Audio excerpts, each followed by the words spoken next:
Bizim dersliklarga o'quvchilar nima ishlarni qilgan emaslar ko'rsatib qo'ya. Ikki raqam yo'lab qo'yishni tutaman diqqatda. Hozir kech soat umrlay deb qoldi diqqatda. Ma bir o'quvchimiz Chixov qiladi hozir nomer qo'zg'atamiz. Buni qo'shirib bitgan 1700 ko'ylak nasatdi. Sanamli bilan o'ynayotdi. Shpi bilan. Hamda mayar bir o'quvchimiz. Nima ish qilyapsiz? Yadlab bo'ldingizmi? Asqada yozib chiqmay. Ha. Hamda mayada xo'shu yozayotdi. Mayada xo'shu yozayotdi. Ma o'quvchilar qaytmadi. Ma va juying ballar. Mayada mashq qilyotdi ko'pchilikka. Mana holatda.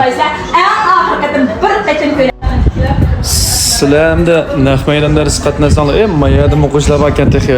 Mayada da'vat qilib ekan. Mayaqtim bor ekan. Mayaq qarang. Ha, yodlab yozibdi. Sizlar naq maydonda qatnashsanglar soat 5 bilan qaytisizlar deyman dars tushunarman. Lekin biz naq maydonda soat 11:30 ko'p kesimi. Ang oldi bilan juboni mayada biz bilib ularning kaynidan qana qilamiz.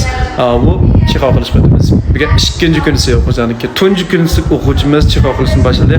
Ham qilib qolib 3 kunda tushdim bilan dars, tushdan keyin butunlay nomer qo'zg'atish ko'pchilik bizdan dars, menda dars. Sizlar soat necha bilan darsdan tushib vaqtinglar inkasini yozib qo'yinglar, bunda bir dars qatnashib qo'yinglar. Kelar qator maqtaris 7-oyda.